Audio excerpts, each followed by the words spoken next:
Hello and good afternoon all my dear students, how are you all? I hope सब एकदम बढ़िया होंगे और सबने अच्छे से लास्ट चैप्टर जो हमने कंप्लीट किया था बिजनेस स्टडीज का वो कर लिया होगा, राइट? देखिए, हमने अपनी कल तक की क्लास में बीएसटी की क्लास में चैप्टर नंबर 7 को डिस्कस कर लिया था, दैट वाज डायरेक्टिंग। अब आज हमें नया चैप्टर शुरू करना है। कंट्रोलिंग हम ऑलरेडी पढ़ चुके हैं, इसलिए आज की क्लास में हम डिस्कस करेंगे कंज्यूमर प्रोटेक्शन। हमने मैनेजमेंट के 5 फंक्शंस डिस्कस कर लिए, 2 in term 1 planning and organising and 3 for term 2 staffing, directing and controlling, जिसमें से कंट्रोलिंग आपको पहले ही करवा दिया था। अभी हमने कवर कर लिया है स्टाफिंग एंड डायरेक्टिंग। अब आपके केवल 3 चैप्टर्स रिमेनिंग है सिलेबस में, chapter number 9, 10th and 12th। तो 9th और 10th दोनों इंटर रिलेटेड है, हम उनको साथ में शुरू करेंगे इस चैप्टर के बाद में। अभी देखिए 12th chapter, that is consumer protection. ये चैप्टर आपको सिखाता है कि एज अ कंज्यूमर आपकी क्या क्या ड्यूटीज है, एज अ कंज्यूमर आपको क्या क्या काम करना है और आपके लिए क्या क्या फैसिलिटीज अवेलेबल है, गवर्नमेंट आपको कैसे सेफ्टी सिक्योरिटी क्या क्या बेनिफिट्स देती है, वो सारी चीजें हमें पढ़नी है। अगर हमारे साथ चीटिंग हो गई है तो हम कैसे अपने आप को प्रोटेक्ट कर सकते हैं, ये हमें यहाँ पे पढ़ना है। ऐसी बहुत सारी चीजें इस चैप्टर में हम डिस्कस करेंगे। प्लस नया कंज्यूमर लॉ आ गया है, नया कंज्यूमर प्रोटेक्शन एक्ट में अमेंडमेंट आ गया है, हम उसको भी यहाँ पे डिस्कस करने वाले हैं। So have a look. सबसे पहले इंट्रोडक्शन। ये कह रहे हैं कंज्यूमर प्रोटेक्शन का मीनिंग क्या है। इसका सिंपल मीनिंग है कंज्यूमर के इंटरेस्ट को प्रोटेक्ट करना। यानी जब आप या मैं एज अ कंज्यूमर कोई सामान खरीद रहे हैं तो हमारे साथ चीटिंग ना हो। हमारा इंटरेस्ट प्रोटेक्ट करने का मतलब है हमें किसी भी तरीके से चीट ना किया जाए, हमारे साथ कोई भी फ्रॉड ना किया जाए। जब हम ऐसी कोई कोशिश करते हैं तो उसी को कंज्यूमर प्रोटेक्शन कहते हैं। नेक्स्ट, ये कह रहे हैं analysis of marketing management has made it clear, just give me a second.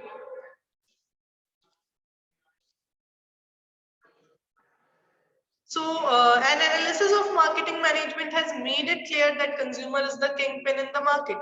यानी हमने जब मार्केटिंग मैनेजमेंट को पढ़ा तो हमें ये समझ में आया कि मार्केट का किंग तो कंज्यूमर है। मार्केट में तो केवल वही डीलर सर्वाइव करेगा जो कंज्यूमर की रिक्वायरमेंट्स को फुलफिल करता है। ऐसे ही प्रोडक्ट्स मार्केट में चलेंगे जिनसे कंज्यूमर की नीड्स फुलफिल हो रही है। तो प्रोड्यूसर को हमेशा गुड्स बनाने चाहिए कंज्यूमर की रिक्वायरमेंट को ध्यान में रखते हुए और कंज्यूमर को मैक्सिमम लेवल तक सेटिस्फाई करने के लिए। बट इतना जरूरी कंज्यूमर का होने के बावजूद भी ऐसे बहुत सारे डीलर्स हैं जो कुछ चीजें अवॉइड करते हैं, गवर्नमेंट के कुछ रूल्स को डिसओबे करते हैं और मार्केट में मिलावट वाले अनसेफ गुड्स कंज्यूमर के लिए सेल कर रहे होते हैं। तो ऐसे में ये जरूरी है कि कंज्यूमर जो कि सेलर पे ट्रस्ट करके उससे प्रोडक्ट परचेज कर रहा है उसके इंटरेस्ट को प्रोटेक्ट किया जाए। उसके इंटरेस्ट को प्रोटेक्ट करने के लिए गवर्नमेंट ने कंज्यूमर प्रोटेक्शन एक्ट इंप्लीमेंट किया।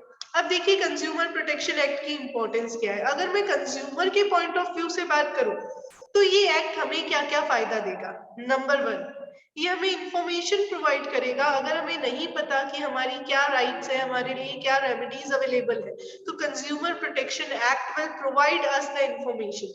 किससे रिलेटेड? हमारे राइट्स, हमारी पावर्स से related.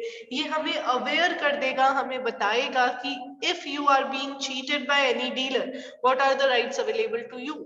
If you are being cheated by any manufacturer, how you can file a complaint against the dealer। ये सारी चीजें ये आपको बताता है, तो आपके लिए इंपॉर्टेंट हुआ बिल्कुल। देखिए क्या लिखा हुआ है। Consumer protection provides information to the ignorant consumers regarding the rights and remedies available to them। जो कंज्यूमर्स इग्नोर कर रहे हैं, जिनको नहीं पता कि मार्केट में क्या चीजें हैं, उनको इंफॉर्मेशन दी जाएगी कि उनके क्या क्या राइट्स और रेमेडीज अवेलेबल हैं, उनके क्या क्या राइट्स हैं और उनके लिए क्या क्या बेनिफिट्स मार्केट में अवेलेबल है, यानी उनको गवर्नमेंट क्या क्या रेमेडीज देगी, ये बताया जाता है। Next, it spreads awareness so that consumer can know about the various redressal agencies where they can approach to protect their interest। ये एक अवेयरनेस स्प्रेड करेगा लोगों में, जिससे उनको पता चलेगा कि उनके लिए कौन सी रिड्रेसल एजेंसीज अवेलेबल है जहां पे वो कंप्लेन कर सकते हैं to protect their interest. Number 2, unorganised consumer. क्या कह रहे हैं ये? पहला तो कह रहे हैं कि कंज्यूमर इग्नोरेंट है, करंट टाइप के कंज्यूमर को पता ही नहीं है कि उसकी क्या राइट्स और रेमेडीज अवेलेबल है। So here consumer protection is important to provide them information. Number 2 आपको क्या कह रहा है, देखिए नंबर 2 में आपको कहा जा रहा है कंज्यूमर्स बहुत अनऑर्गेनाइज्ड है, यानी अलग अलग जगह स्प्रेड हुए हुए हैं। उनको लगता है कि वो अपने इंडिविजुअल लेवल पे कंप्लेन कैसे फाइल करेंगे। तो ऐसे में कंज्यूमर प्रोटेक्शन ऑर्गेनाइजेशंस बनी हुई है जो उनको गाइड करेगी कि कैसे आपको कंप्लेन करनी है। वो कंज्यूमर्स के लिए कुछ कंज्यूमर्स ऑर्गेनाइजेशन बनाएगी, जो ऑर्गेनाइजेशन उनको एजुकेट करेगी regarding their powers and rights, और फिर कंज्यूमर के बिहाफ पे हो सकता है कुछ कंप्लेंट्स भी फाइल करेंगे। नेक्स्ट देखिए, wide spread exploitation of consumers. ये कह रहे हैं मार्केट में कंज्यूमर्स का बहुत बड़े लेवल पे एक्सप्लॉयटेशन हो रहा है, कंज्यूमर्स के राइट्स को इग्नोर किया जा रहा है, मिलावट वाली चीजें उनको दी जा रही है। तो ऐसे में भी कंज्यूमर को एक सेपरेट एक्ट की जरूरत है जो कि उनके इंटरेस्ट को प्रोटेक्ट कर सके। तो उसको प्रोटेक्ट करने के लिए हमने एक एक्ट बनाया, कंज्यूमर प्रोटेक्शन एक्ट। 3 बातें हमने पढ़ी कि why consumer protection is important for consumers. Number 1, because some of the consumers are ignorant, that they don't know about their rights, they don't know about their powers. So ऐसे में consumer protection is important to provide them information related with their rights and duties, right? Number 2, the consumers are unorganized, they don't know about the organizations, they don't know how to file a complaint, they don't know where to file a complaint. So in that case, consumer organizations are important to help them. And next one is widespread exploitation of consumers. It means consumers का all over the world exploitation हो रहा है, तो ऐसे में उनको बचाने के लिए ये जरूरी है कि हम क्या करें, कंज्यूमर प्रोटेक्शन एक्ट को इम्प्लीमेंट करें। चलिए आगे देखते हैं, just give me a second before that. Okay, now after discussing the importance of consumer protection from consumers' point of view, we have to discuss how and why is it important for businessmen. Businessman को consumer protection act से क्या फायदा होगा, या businessman अगर consumer protection को समझेगा तो उसको क्या benefit होने वाले हैं, यहाँ पे ये हमें पढ़ना है। तो देखिए क्या कह रहे हैं, businessmen cannot survive for a long time by ignoring the interest of consumer. They have to give due importance to consumer if they want to prosper in competitive world. अगर businessman consumer का ध्यान नहीं रखेंगे, consumer के बारे में नहीं सोचेंगे, तो वो कभी भी market में survive नहीं कर पाएंगे। अगर businessman चाहता है कि वो मार्केट में सरवाइव करे, तो इसके लिए ये जरूरी है कि वो लोगों की नीड्स को समझे, वो लोगों की एस्पिरेशंस को समझे, क्योंकि जो बिजनेसमैन कंज्यूमर्स को नहीं समझेगा उसका सर्वाइवल मार्केट में बहुत कॉम्प्लिकेटेड हो जाएगा, राइट? आगे देखिए, कंज्यूमर प्रोटेक्शन बिजनेसमैन को कुछ फायदे देते हैं। Number 1, long term interest of business. आप सोचिए, सपोज आपका एक बिजनेस है, अब जो बिजनेस आपका है, आप क्या करते हैं उसमें कंज्यूमर्स के साथ चीटिंग करते हैं और चीटिंग करके प्रॉफिट पे गुड सेल करते हैं, यानी मैनिपुलेशन कर रहे हैं, मिसगाइड कर रहे हैं या मिलावट कर रहे हैं। तो आप ये सोचिए, क्या आपके पास लॉन्ग टर्म तक कंज्यूमर्स आएंगे? क्या कोई भी कस्टमर आपका रेगुलर कस्टमर बनना प्रेफर करेगा अगर आप उसके साथ चीटिंग कर रहे हैं? Definitely no. अगर मैं किसी शॉप से कोई कपड़ा लेके आ रही हूँ और वो क्लोथ फटा हुआ निकल गया, अब शॉपकीपर मेरे क्लोथ को चेंज नहीं कर रहा है, तो डेफिनेटली मैं उस शॉप पे दोबारा नहीं जाऊंगी, राइट? अगर वो शॉपकीपर मुझे कोई गुड सेल कर रहा है और बाद में उस गुड्स में डेफिशिएंसी या डिफेक्ट होने पे वो बोल रहा है कि चेंज नहीं है, रिफंड पॉलिसी नहीं है, एक्सचेंज पॉलिसी नहीं है, तो डेफिनेटली मैं उस शॉप पे जाना प्रेफर नहीं करूंगी। तो ये यही कहना चाह रहे हैं कि आप चीटिंग करके, कस्टमर को धोखा देके एक बार प्रॉफिट अर्न कर सकते हो, लेकिन लॉन्ग टर्म तक आप प्रॉफिट अर्न करते रहो, ये पॉसिबल नहीं है अगर आप कंज्यूमर की नीड्स को इग्नोर करोगे। आपने चीटिंग कर ली, एक बार आपको प्रॉफिट हो गया, लेकिन अगली बार के लिए वो कस्टमर आपका टूट गया, वो अगली बार आपके पास नहीं आएगा। तो इतने बड़े कंपटीशन में if you want to survive in the market, तो ये जरूरी है कि आप लोगों को हैप्पी और सेटिस्फाइड रखो, तभी आप लॉन्ग टर्म में सर्वाइव कर पाएंगे। लैंग्वेज फॉर्म में देखते हैं क्या लिखा हुआ है। ये कह रहे हैं after liberalisation and globalisation the level of competition has increased. Competition बहुत ज्यादा बढ़ गया है, as much that not only internal but business has to face international competition also. Internal तो है ही, आपकी ऑर्गेनाइजेशन के अंदर अंदर तो कंपटीशन है, साथ में इंटरनेशनल लेवल की भी ऑर्गेनाइजेशंस आपके साथ वर्क कर रही है, राइट? ऐसे सिचुएशन में if you want to survive in the market, तो ये जरूरी है कि आप कंज्यूमर्स की नीड को फुलफिल करो। तो देखिए क्या लिखा हुआ है, In the race of competition, the businessman can win and capture a big share in the market only when they are able to satisfy its customer by designing the products, keeping in mind the requirements of customer. इस race में आप तभी survive कर पाएंगे जब आप अपनी customer की जरूरत समझ के प्रोडक्ट बना रहे हैं। ऐसे बिजनेसमैन जो कंज्यूमर के इंटरेस्ट को, सेटिस्फेक्शन को इग्नोर करते हैं, उनकी गुडविल खत्म हो जाती है और उनके क्लाइंट खत्म हो जाते हैं, वो लॉन्ग रन तक सरवाइव नहीं कर सकता। तो कंज्यूमर प्रोटेक्शन बिजनेसमैन के लिए भी जरूरी है कि वो बिजनेसमैन अगर चाहता है लॉन्ग रन में प्रॉफिट अर्न करना, कस्टमर्स अटेन करना, तो वो गवर्नमेंट के रूल्स को फॉलो करते हुए काम करे, अदरवाइज वो लॉन्ग रन में सरवाइव नहीं कर पाएगा। आगे देखते हैं। Businessman uses societies resources. ये पॉइंट कह रहा है बिजनेसमैन ने बिजनेस किया है तो रिसोर्सेज उसको लोगों ने ही दिए, सोसाइटी के लोगों ने उसको रिसोर्सेज अवेलेबल करवाए। अब बिजनेसमैन की एक ड्यूटी है कि वो इन गुड्स और सर्विसेज को मार्केट में सेल करते टाइम चीटिंग ना करे, क्योंकि वो प्रॉफिट इन्हीं गुड्स एंड सर्विसेज को सेल करके अर्न करेगा। तो अगर उसने कहीं भी कोई भी चीटिंग कर ली तो डेफिनेटली हमारे यहाँ पे वो बिजनेसमैन सोसाइटी से निकाल दिया जाएगा। तो इसलिए ये जरूरी है कि वो कंज्यूमर प्रोटेक्शन को फॉलो करते हुए काम करें। देखिए क्या लिखा हुआ है, businessman uses the resources of society, they earn profit by supplying goods and services to the members of society.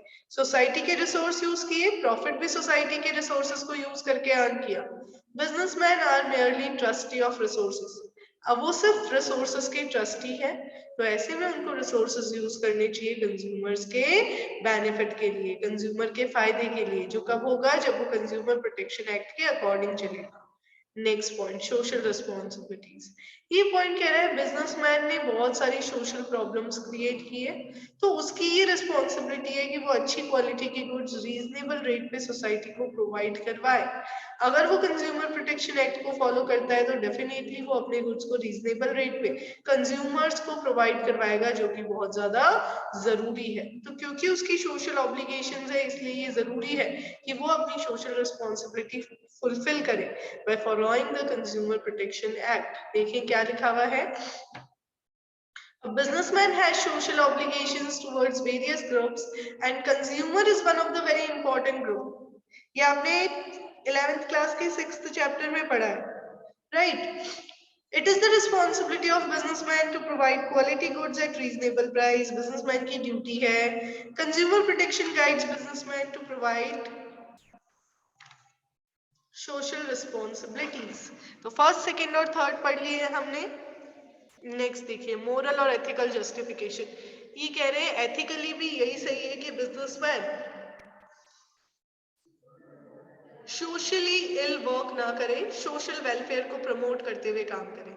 तो देखिए क्या लिखा हुआ है, traditionally ethics was a part of profession only but today it is playing very important role in business also. Ethics यानी क्या सही है और क्या गलत है, आपको क्या करना चाहिए। Now, the ethics or moral values practiced by businessman adds to the glory of businessman। जितने ethical work वो करेगा उतनी उसकी image improve होगी। In today's environment, business without ethical value is not more than a criminal activity, and no civil society can tolerate and allow the existence of unethical business। ये कह रहे हैं ethics का होना बहुत जरूरी है, और अगर ethics है तो आप consumers के साथ कोई cheating कर ही नहीं रहे, आप Consumer Protection Act को follow करते हुए चलोगे, राइट। तो ये ड्यूटी है हर बिजनेसमैन की कि वो एथिकल कोड को फॉलो करते हुए अच्छे से वर्क करे, और कंज्यूमर प्रोटेक्शन एक्ट उसको मदद करता है इन एथिक्स को फॉलो करने में। 4 पॉइंट्स पढ़ लिए हैं हमने। नेक्स्ट देखिए गवर्नमेंट इंटरवेंशन। ये पॉइंट कह रहा है सरकार अगर आपके बिजनेस में इंटरफेयर करेगी तो आपको बहुत नुकसान होगा। आप सोचिए मैं अगर बार बार आपके काम में इंटरफेयर करूंगी तो definitely you will suffer a loss. तो उस इंटरफेरेंस से अगर आप बचना चाहते हैं तो ये जरूरी है कि आप सभी रूल्स को फॉलो करते हुए काम करें। आप time to time class attend करें, आप वर्क अपडेट करें, आप अपनी सारी लर्निंग डन रखें। तो मैं क्यों आपके पेरेंट्स से बात करूंगी, नहीं करूंगी ना, और इंटरफेयर भी नहीं करूंगी। तो क्योंकि अगर मैंने बात की और इंटरफेयर किया तो आप पे कुछ रोक टोक लग जाएगी। तो ऐसा ही सेम बिजनेसमैन के साथ होता है कि अगर गवर्नमेंट उनके काम का इंस्पेक्शन करती है आके और उनके काम को चेक करके उनके काम में इंटरफेयर करती है तो उनको दिक्कत आ सकती है। ऐसे में to avoid such interference it is necessary that they willingly follow the consumer protection act by themselves only। किसी और से ना पूछे, अपने लेवल पे ही क्या करे, उसको फॉलो करे। पढ़ के देखते हैं क्या लिखा हुआ है। If businessmen want to avoid intervention of government, then they should not involve in unfair trade practices। अगर वो चाहते हैं गवर्नमेंट का इंटरवेंशन ना हो तो वो अनफेयर ट्रेड प्रैक्टिसेस में इन्वॉल्व भी नहीं हो। ठीक है, आगे क्या कह रहे हैं देखिए। गवर्नमेंट इंटरवेंशन में spoil the image of business. Government ने अगर इंटरफेयर करना शुरू कर दिया तो बिजनेसमैन की इमेज भी खराब हो जाएगी। बिजनेसमैन को खुद वॉलंटरीली ऐसी एक्टिविटीज में पार्टिसिपेट करना चाहिए जो कंज्यूमर्स के फेवर में हो, जो कंज्यूमर्स के लिए हो। ठीक है, last point, consumer is the purpose of business. Businessman को सोशल रिस्पॉन्सिबिलिटी या कह दें कंज्यूमर प्रोटेक्शन एक्ट को फॉलो इसलिए भी करना चाहिए क्योंकि बिजनेसमैन का मेन पर्पस ही कौन है, कंज्यूमर है। बिजनेसमैन मार्केट में आया ही क्यों है, कंज्यूमर्स के लिए आया है, कंज्यूमर क्रिएट करने के लिए आया है। तो उसकी पहली जिम्मेदारी होनी चाहिए to satisfy and keep the consumers happy. उनको खुश करके रखे, उनको सेटिस्फाइड रखे ताकि बढ़िया तरीके से उसका काम चले। तो ये हमने पढ़े importance of consumer protection from both point of view, from the point of view of consumer as well as from point of view of business organisation. देखिए हमने पहले पढ़ा कंज्यूमर प्रोटेक्शन का मीनिंग क्या है। It means protecting the interest of consumer. फिर consumers के point of view से कैसे और बिजनेसमैन के पॉइंट ऑफ व्यू से कैसे। कंज्यूमर्स के पॉइंट ऑफ व्यू से आप क्या कर सकते हो कंज्यूमर प्रोटेक्शन के लिए, क्यों कंज्यूमर प्रोटेक्शन कंज्यूमर के लिए जरूरी है, क्योंकि कंज्यूमर इग्नोरेंट है, क्योंकि वो अनऑर्गेनाइज्ड है, क्योंकि उसका एक्सप्लॉइटेशन हो रहा है। तो ये जरूरी है कि कंज्यूमर प्रोटेक्शन एक्ट इंप्लीमेंट हो जाए। और बिजनेसमैन के लिए क्यों जरूरी है, क्योंकि लॉन्ग टर्म में वो प्रॉफिट तभी अर्न करेगा जब कंज्यूमर्स होंगे। लॉन्ग टर्म में वो सोसाइटी में तभी सरवाइव कर पाएगा जब कंज्यूमर्स होंगे। फिर वो सोसाइटी के रिसोर्सेज को यूज कर रहा है तो उसकी मोरल ड्यूटी है कि वो वेलफेयर के लिए यूज करे, उसकी सोशल रिस्पॉन्सिबिलिटीज है। मोरल जस्टिफिकेशन भी यही कहता है, गवर्नमेंट इंटरवेंशन से बचने के लिए भी जरूरी है और इसके साथ कंज्यूमर ही उसके बिजनेस का पर्पस है। तो अगर वो चाहता है मार्केट में सरवाइव करना तो ये जरूरी है कि वो अपने कंज्यूमर्स को खुश रखे, वो अपने कंज्यूमर्स को सेटिस्फाइड रखे। I hope it is clear to all of you. आगे देखिए कुछ केस स्टडीज गिवन है, वो हम डिस्कस कर लेते हैं, फिर आज की क्लास वाइंड अप करेंगे। So after this topic, we are having 2 case studies related with the same. Let's just discuss them and then wind up our today's class. Have a look. MCQ and case study number 1. In developing countries like India, the number of consumer organizations are very less. This is related with which importance of consumer protection? ये कह रहे हैं India जैसे developing country में consumer protection organisations बहुत ज्यादा नहीं है। तो ये कौन सी इंपॉर्टेंस से रिलेटेड है, अनऑर्गेनाइज्ड कंज्यूमर से रिलेटेड हो गया क्योंकि कंज्यूमर्स अभी बहुत ज्यादा ऑर्गेनाइज्ड नहीं है, इतने ऑर्गेनाइज्ड नहीं है कि वो अपने लेवल पे अपनी कंप्लेंट्स फाइल कर सके। तो option number C will be the correct answer. Next direct question है, केस दिया हुआ है, जब भी ऐसी कोई भी केस स्टडी दी हुई होती है तो मैंने आपको बता रखा है that you have to read the main question part. सबसे पहले देखिए क्या लिखा हुआ है, state 3 points that highlight the need for consumer protection as discussed in Grahak Shakti's workshop. आपको 3 पॉइंट बताने हैं कंज्यूमर प्रोटेक्शन की इंपॉर्टेंस के, जो इस ऊपर वाले केस स्टडी में डिस्कस हुए। तो अभी हमने इंपॉर्टेंस सारे पढ़ लिए थे, देखते हैं क्या कह रहे हैं ये कह रहे हैं Grahak Shakti and NGO work organised a workshop to discuss various issues relating to consumers. एक एनजीओ है जिसने कंज्यूमर से रिलेटेड बहुत सारे मैटर्स को डिस्कस करने के लिए एक वर्कशॉप ऑर्गेनाइज करी है। During the discussion, one of the members drew attention towards the exploitation of consumer due to defective and unsafe products, adulteration, black marketing, hoarding, etc. कहा कि कंज्यूमर्स का एक्सप्लॉइटेशन हो रहा है, उनको डिफेक्टिव और अनसेफ प्रोडक्ट्स दिए जा रहे हैं, मिलावट वाले प्रोडक्ट्स दिए जा रहे हैं, उनके साथ ब्लैक मार्केटिंग और होर्डिंग हो रही है जिनसे एवरीवेयर कंज्यूमर्स सफर कर रहे हैं। फिर कह रहे हैं to this another member argued that consumers themselves are responsible as they do not raise collective voice against the exploitation। पहला वाला कह रहा है कंज्यूमर इग्नोरेंट है, कंज्यूमर का एक्सप्लॉइटेशन हो रहा है। फिर ये कह रहा है कंज्यूमर खुद ही नहीं वॉइस उठा रहा, वो ऑर्गेनाइज्ड ही नहीं है। Third, The chairperson of organization was of the opinion that it was also the duty of businessmen to take care of interest of various stakeholders. Business organization earn money by selling goods and services to consumers. So the interest of stakeholder have to be taken care of.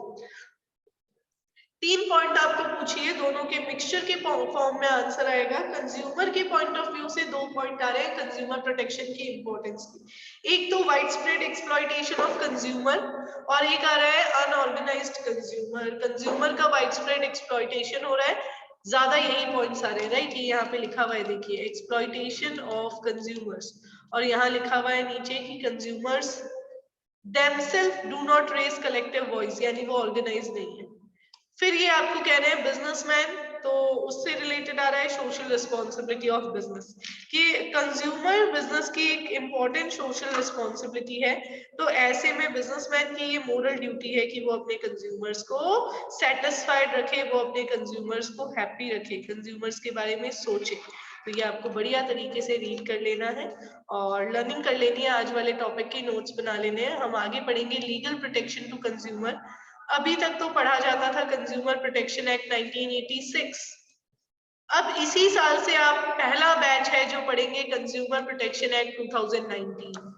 हमारे 12th के course में 2019 वाला amendment अभी अभी add हुआ है, ठीक है। पिछले साल तक 2019-86 तक का पढ़ते थे, तो आप नया पार्ट पढ़ने वाले हैं, रीसेंट कंज्यूमर प्रोटेक्शन एक्ट के बारे में पढ़ने वाले हैं। मिलते हैं आपसे कल की क्लास में यहाँ तक के टॉपिक के बाद। तब तक have a nice day, enjoy yourself.